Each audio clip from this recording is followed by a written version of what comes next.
Welcome, everyone, to the deep dive. This is where we take, a whole stack of fascinating research notes, different sources, and we really try to boil it all down into the essential knowledge you need. Basically, the shortcut to being genuinely informed. Today, we're getting into something I think is really fundamental, facial aesthetics. We're diving into what the notes call the golden code. Those core visual principles. Exactly. The rules that sort of dictate why some smiles just look harmonious, balanced, perfectly natural. While others just feel a bit off, even if you can't immediately say why. Right. So our mission today is to decode that logic. We're going to break it down. We'll start with the face's horizontal lines, why our eyes are so incredibly sensitive to them. Yeah, even a tiny, tiny tilt there can be an immediate visual problem. Then we'll zoom right into the teeth, the dental arch itself, and talk about dominance. To the star of the show, essentially. Who's the protagonist in that smile composition? And finally, we'll uncover this secret weapon, maybe. The visual trick known as the vanishing point.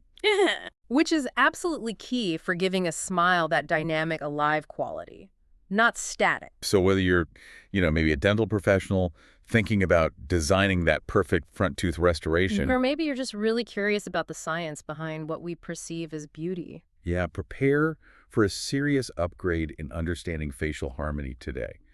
We often point to, public figures, maybe celebrities. The notes mentioned the Japanese actress Miho Nakayama. Right, often cited in the literature as an example of great facial symmetry. But what we're finding is that true aesthetics, it's much more complex than just simple symmetry, isn't it? Oh, absolutely. Symmetry is part of it, a foundation perhaps, but it's really about a visual system that first expects balance, Okay. and then it actually demands dynamic variation within that balance. That's the sophisticated part. Balance plus variation. Got it. That's precisely right. We need to move beyond just saying, oh, that face is pretty or balanced. Yeah. We need to start using the structural language, the rules that really govern how we perceive these things. Okay, where do we start? We begin with the absolute foundation, static aesthetics, the kind of non-negotiable rules of the horizontal plane. Static first, then dynamic. Makes sense. Exactly.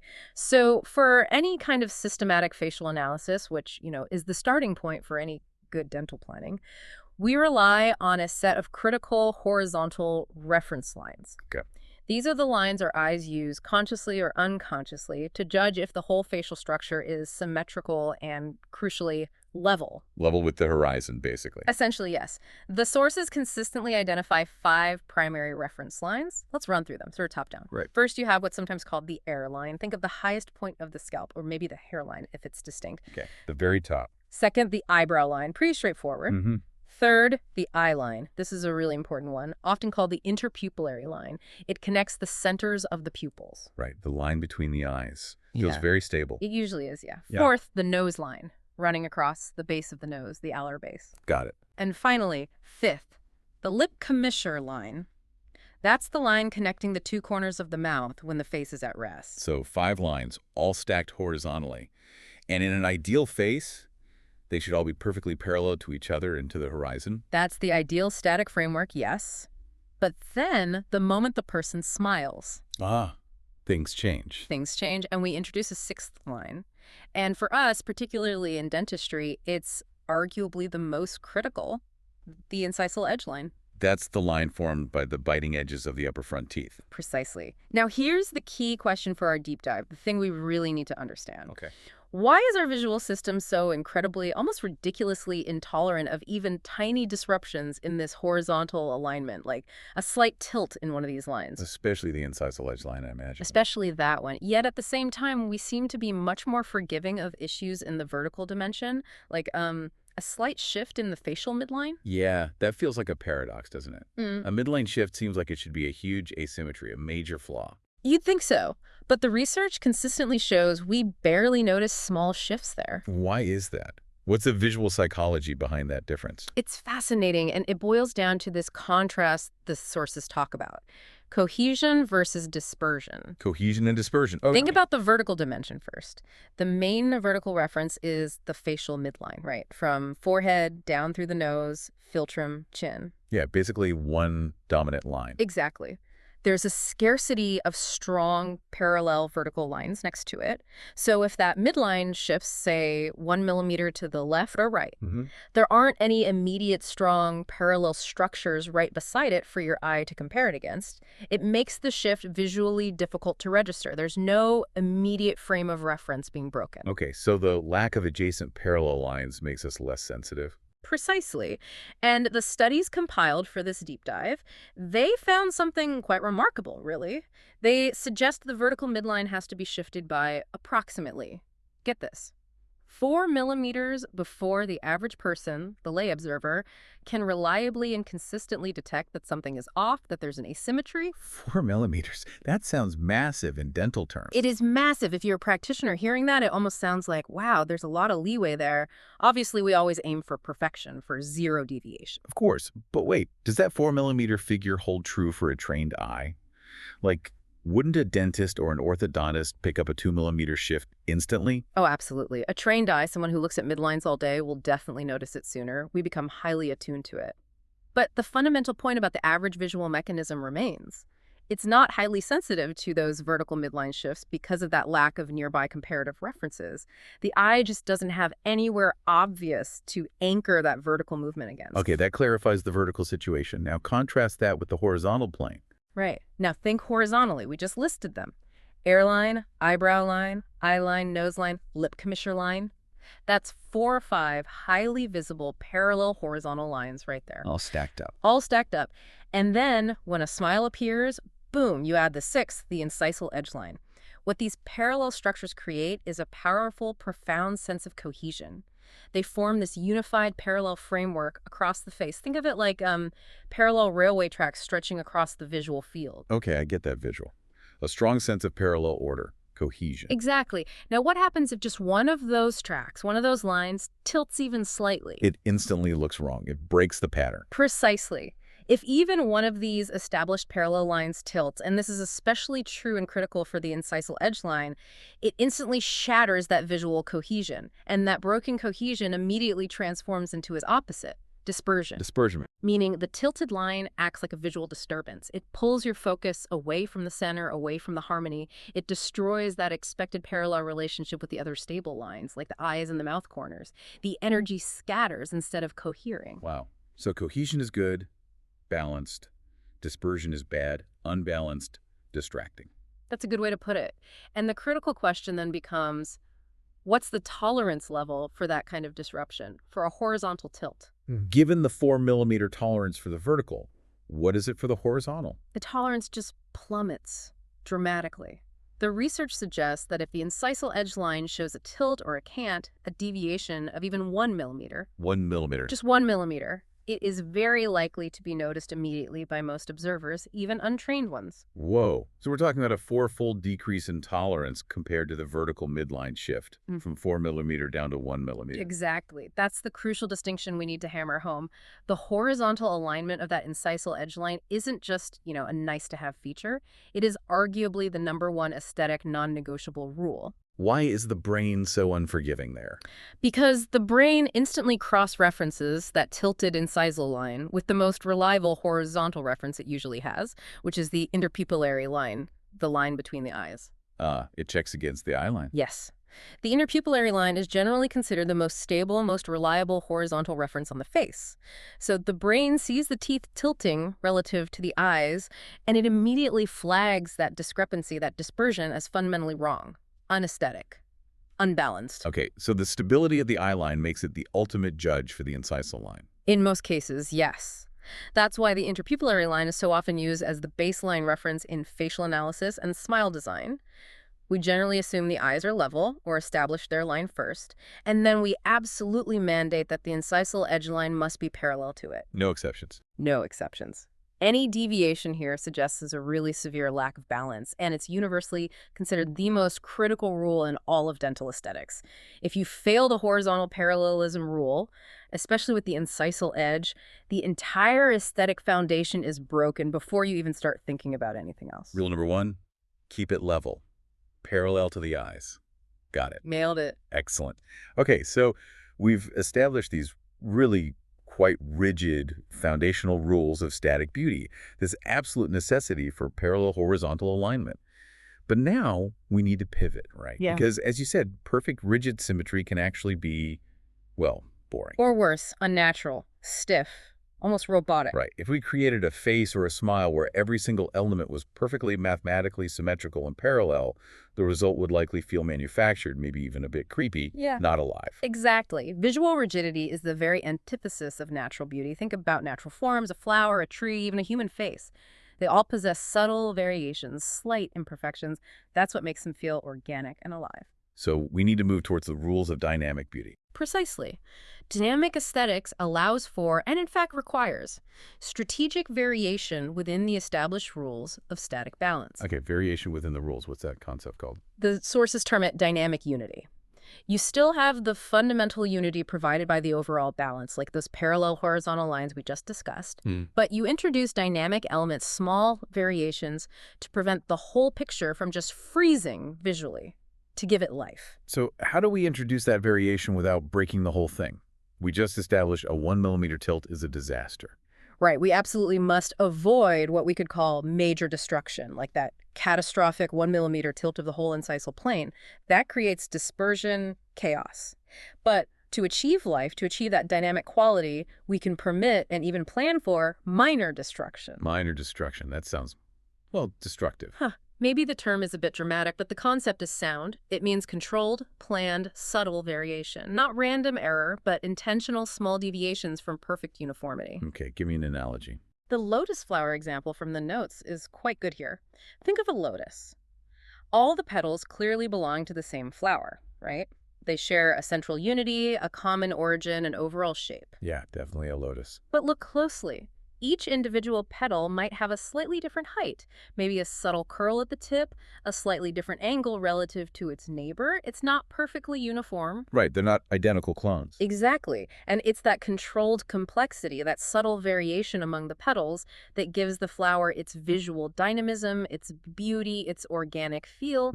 If every petal were identical, it would look artificial. Okay, so minor destruction is like the subtle differences between the lotus petals. We're moving from perfect, maybe boring geometric symmetry towards intentional, subtle asymmetry to create interest and life. Precisely. But, and this is crucial to maintain that overall unity within the dynamism, the entire composition still needs a focal point, a clear center of attention. Okay, you can't just have random variations everywhere. No. Good composition, whether in art or in smile design, demands dominance. There must be a central element, a clear protagonist. The sources call this the principle of one shape. One shape, the main character. Yes.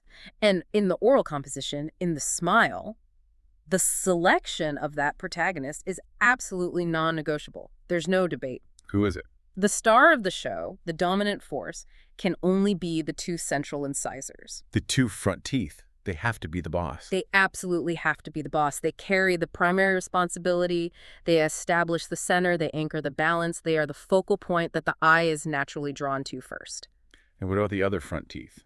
The ones next to them? The lateral incisors, the canines, they are essential, of course, but their role is different. They are the sidekicks. Sidekicks. I like that. Supporting actors. Exactly. They support the protagonist. Yep. And because they are the sidekick. They are where we can introduce some of that minor destruction. That dynamic variation. Precisely. They are the elements we can subtly manipulate to generate that necessary dynamic unity, that lifelike quality. They can tolerate minor planned variations in their rotation, their length, maybe their curvature, their alignment. But the central incisors, they have to remain the solid anchor, the dominant, unwavering force. Unwavering is a good word. They must be visually stable, symmetrical to each other, and clearly dominant. Okay, so establishing this dominance of the central incisors is key. How do we do that? What's the first rule? The first rule, the primary way we establish dominance, is simple but critical. Size. Size matters. In this context, absolutely. In any aesthetically successful dental composition, the perceived size relationship between the central incisor and the lateral incisor next to it is paramount. The central incisors must be perceived by the viewer as visually and dimensionally larger, wider, more substantial than the lateral incisors. What happens if they look the same size? Or worse, if the laterals look bigger or too bulky? Instant failure. If the central incisors and the lateral incisors are perceived as roughly the same size, you immediately lose dominance. The eye doesn't know where the center is. The focal point becomes blurred, dispersed. The whole composition visually collapses. It lacks hierarchy. That makes perfect sense. Yeah. If the star of the movie and the supporting character look identical and have equal screen time, the audience gets confused about who to follow. Exactly that. The eye searches for a clear center, a clear hierarchy, and if it fails to find one quickly, the composition feels weak, disorganized, and ultimately unaesthetic. So establish the centrals as bigger. Yes, and the moment those central incisors are definitively established as the dominant one shape, something interesting happens visually. What's that? All the surrounding elements, the laterals, the canines, even the premolars further back, they naturally seem to harmonize and visually gravitate towards that central focal point. So establishing dominance creates that cohesion again. Precisely. It's the visual cohesion we talked about earlier with the horizontal lines, but now applied within the dental composition itself, rather than across the whole facial framework. The dominant centrals pull everything together visually. Okay, central incisors are the dominant force. Unquestionable. Designing those two teeth perfectly becomes the single most critical step in anterior aesthetics, wouldn't you say? Without a doubt. Get the centrals right, and you're halfway there. Get them wrong, and it's almost impossible to recover aesthetically. We've established their required visual size superiority. That's rule number 1 for dominance.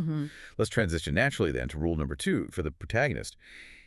If rule 1 is about being the star, rule 2 must be about the stars. Physique, their shape. An excellent way to put it. Rule number 2 is indeed about the shape, specifically proportion. Proportion. And this is ranked as the second most important principle in designing those crucial central incisors. It's only superseded by that absolute mandate we discussed first. Keeping the incisal edgeline perfectly level and parallel to the eyes. Okay, so after levelness, proportion is next. And this rule focuses specifically on the central incisors. It's width to length ratio. Not just the width, not just the length, but the mathematical relationship between the two. Why is the ratio so much more important than, say, just the absolute width or the absolute length measurement itself? Because the ratio is what fundamentally informs the observer's perception of the tooth's overall shape and character. How so? Our sources emphasize this with a really great thought experiment. Imagine, they say, 3 different central incisors. Let's pretend they all have the exact same width, maybe 8 millimeters wide. Okay, 8 millimeters wide, identical width. But they have different lengths. Let's say one is relatively short, maybe 9 millimeters long.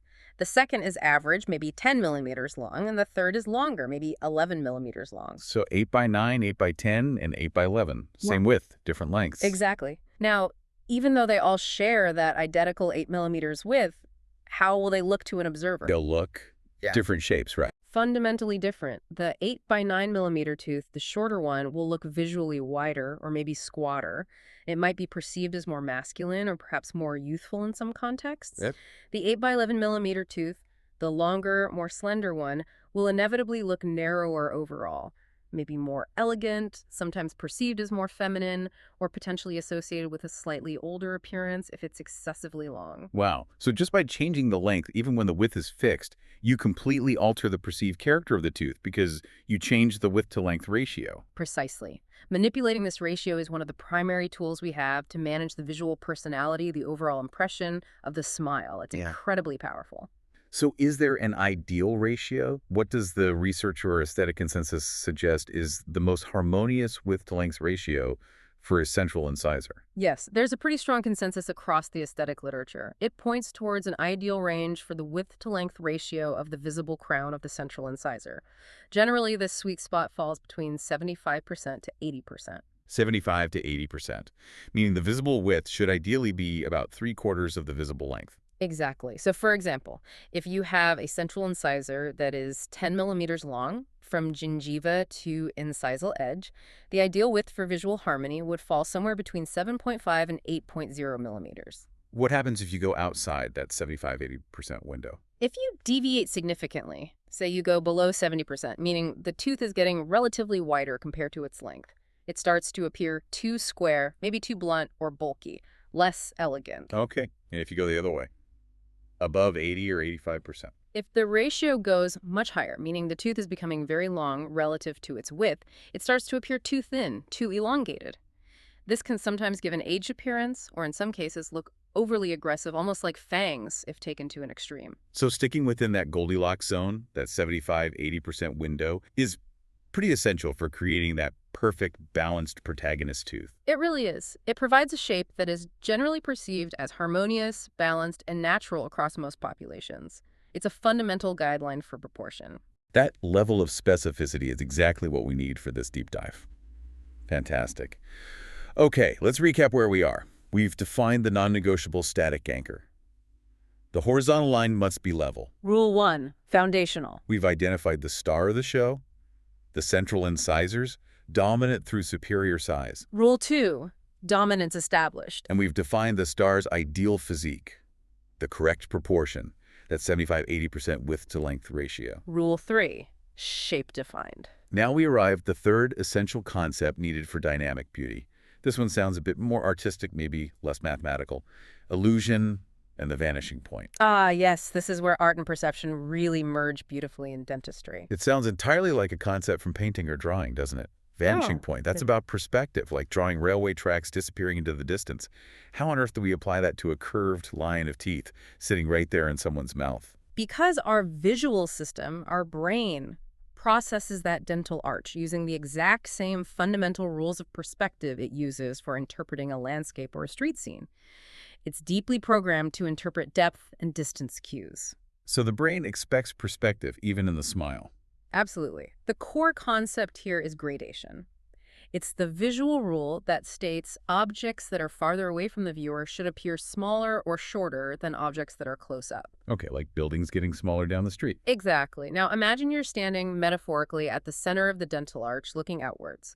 The teeth moving distally, the lateral incisors, the canines, the premolars, they're visually receding into the arch, moving further away from the central point of view. Right, they curve backwards into the mouth. They do. And if our arrangement of these teeth violates the principle of gradation, if it defies perspective, the resulting image looks fundamentally flat, fake, unnatural, like a poorly drawn picture or a false arrangement.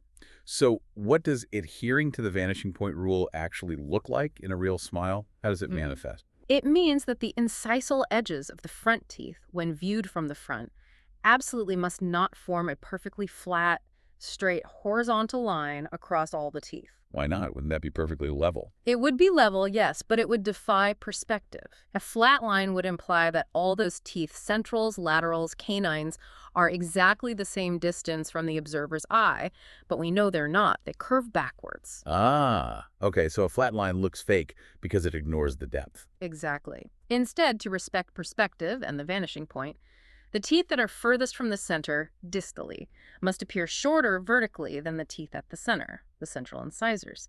This dictates that the line connecting the incisal edges, when viewed from the front, must present an upward curve as it moves away from the midline distally towards the corners of the mouth. An upward curve. That sounds familiar. Is that the smile curve? That is precisely what we universally call the smile curve, sometimes the smile arc, or as the notes mention, the smile C. It's that gentle upward sweep of the incisal edges. The teeth appear to gradually decrease in their visible vertical length from the dominant central incisors back towards the canines and premolars. And this curve isn't just an arbitrary aesthetic preference. It's actually dictated by the fundamental visual physics of perspective and the vanishing point concept. That's the critical insight. It's a brilliant translation of a core artistic and perceptual principle directly into aesthetic dentistry. The ideal smile curve naturally follows the curve of the lower lip during a social smile, reinforcing this harmony. So let me get this straight.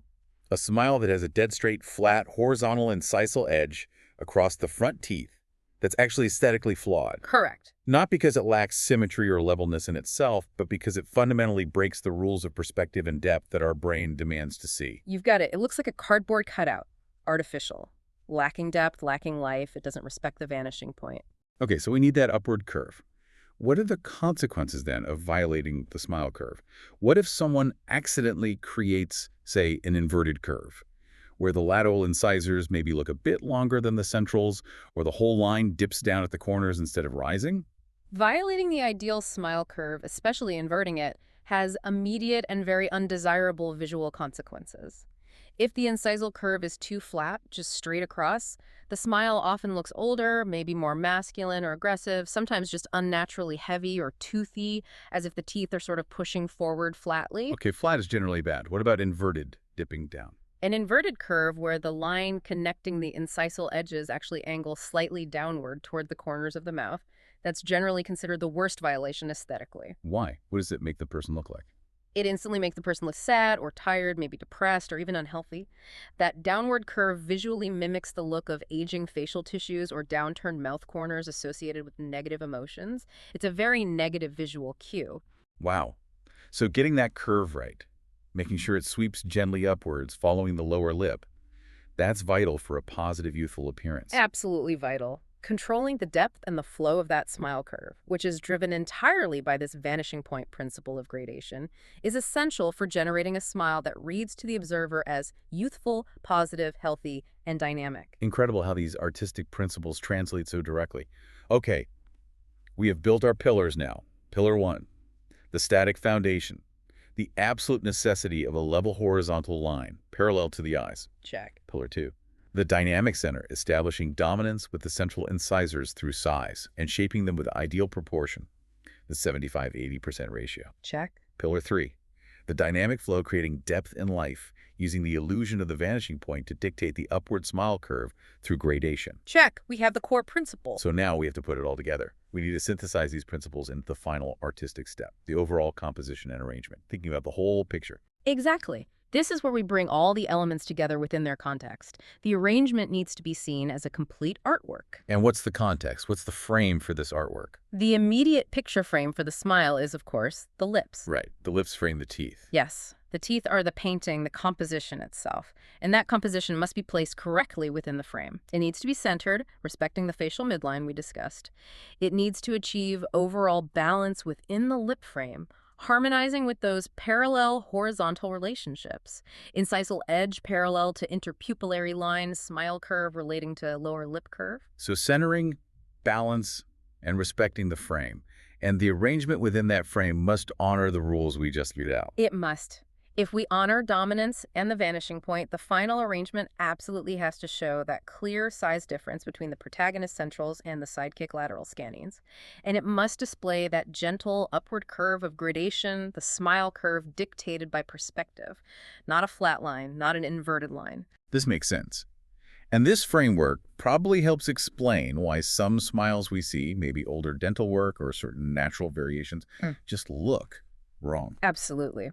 This is where the classic failure modes emerge, as the sources point out. When you analyze smiles that are widely perceived as unesthetic, you can almost always trace it back to a violation of one or more of these core principles. What's the most common failure you see referenced? Probably the most common and perhaps visually jarring failure mode is when dominance is lost combined with a violation of the vanishing point. How does it happen? It typically occurs when the 4 anterior teeth, the 2 central incisors and the 2 lateral incisors, are made to appear roughly the same size and shape, particularly the same width and often the same length, creating a very flat, uniform line. Ah, the chiclets look. Or like piano keys. Exactly, those analogies. If all 4 front teeth are visually massive, square, and lined up flatly, the eye finds no central point of dominance. There's no perspective recession, no gradation.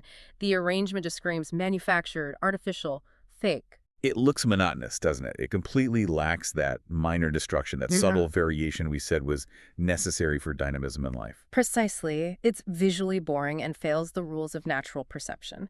And let's revisit that idea of minor destruction or planned variation for a moment. Okay. We use terminology like that because we are consciously, deliberately moving away from rigid, perfect geometric uniformity.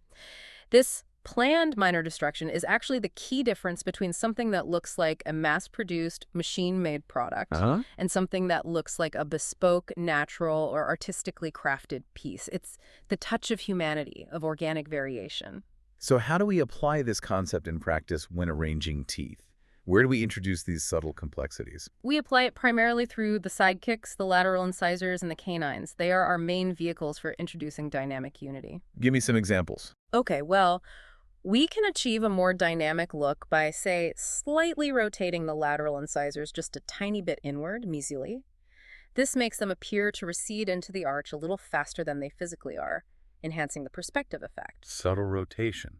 What else? We can introduce very slight differences in the height of the gingival zeniths, the highest point of the gum curve over each tooth. Maybe the lateral zenith is slightly lower than the centrals. Okay, playing with the gum line heights. We can also vary the depth and shape of the incisal embrasures. Those are the small, usually triangular spaces between the biting edges of adjacent teeth. Making them slightly asymmetrical or varied in size adds naturalness. Right, those little gaps. They shouldn't all be identical triangles. Exactly. Even subtle differences in surface texture, how the teeth reflect light, can contribute. Maybe the laterals have slightly more pronounced developmental grooves than the very smooth centrals. So if the central incisors must be the bastions of symmetry and perfect proportion, then the lateral incisors in the canines are where we're allowed, even encouraged, to introduce a little artistic flair. They can be slightly offset, subtly rotated, display minor textural differences. That's the art of it. This maintains the overall composition's strength and balance, anchored by the centrals, while adding the necessary visual interest and life through the supporting cast. It's essential, isn't it? Because if you try too hard, if you make the central incisors look absolutely perfect, geometrically flawless, and then you try to make the laterals and canines look equally perfect in identical mirror images. The whole image just freezes. It becomes rigid, unnatural, too perfect. The subtle planned asymmetry, particularly in the lateral incisors, provides the necessary visual relief. It's what tells the observer's brain subconsciously, this smile's alive, this is dynamic, this is natural. The source has really emphasized that after decades of examining beautiful smiles across all sorts of different ethnicities, different facial types, the conclusion's always the same, isn't it? It truly seems to be universal. The smiles that are consistently perceived as beautiful, harmonious, and successful invariably adhere to this universal visual language of perspective, dominance, and balance. So let's summarize that universal language one last time. Yeah. A beautiful dental arrangement must have. 1. Clear, established dominance, unequivocally centered on the two central incisors. 2. 2. Overall balance, derived from respecting the facial midline and ensuring the critical horizontal lines, especially incisal edge to interpupillary line, are parallel. And 3. And 3, it must utilize visual gradation, driven by the vanishing point principle, to create that dynamic, upwardly curved flow of the smile curve. Dominance, balance, gradation. Those 3 pillars seem to be the scientific and artistic basis for what our brains instinctively recognize and categorize as aesthetic success. That's the framework. Understand and apply these, and you're speaking the language of visual harmony. Wow, that was an immensely detailed and insightful breakdown. Thank you. So for you, the listener, whether you're heading into the clinic tomorrow to work on a complex veneer case, or you're just admiring the smile of a movie star or someone you meet, you now possess a much more powerful set of analytical tools. You can hopefully move beyond just a subjective feeling of, that looks nice or that looks off. Right, you can start to decode why. Exactly. You can understand the underlying scientific and artistic reasoning. Our brain's deep-seated demand for that cohesive order first, followed by that essential, controlled dynamic variation that signifies life. And understanding this logic, it really is power, isn't it? Yeah. Especially for professionals. It allows us to predict aesthetic outcomes much more consistently. We know exactly which rules are pretty much non-negotiable, that level horizontal line, that central dominance. A foundation. And we also know where we have room for artistic freedom, for personalization, applying that minor destruction thoughtfully in the sidekicks, the laterals, and canines. Which brings us perfectly to our final thought for today. We've established that to achieve that necessary dynamic unity, that lifelike quality, we must grant the sidekick teeth, the lateral incisors and the canines, a little bit of freedom, a little bit of that planned minor destruction to avoid the smile looking too rigid or artificial. The personality comes through there. So let me leave you, our listeners, with this question to ponder as you reflect on all these principles. In your professional judgment, or perhaps simply as an interested observer of beauty, when you're trying to create or appreciate a smile that has individual character and personality, which specific minor destruction applied to one of the sidekick teeth do you think most effectively enhances the smile's unique charm without breaking the overall harmony? Is it maybe allowing a slight variance in the length of the lateral incisor compared to the central? Is it perhaps the specific prominence, the sharpness, or maybe softness of the canine tooth? Or could it be allowing a slight but intentional rotational angle in one of those sidekick teeth? Where do you think the most impactful personality trait lies? That's a great question to chew on. Lots of possibilities there. Something to think about. Thank you so much for joining us for this deep dive into the golden code of facial and dental aesthetics. Thank you for listening to the deep dive. Bye-bye. Wait 1 second after bye-bye before audio ends.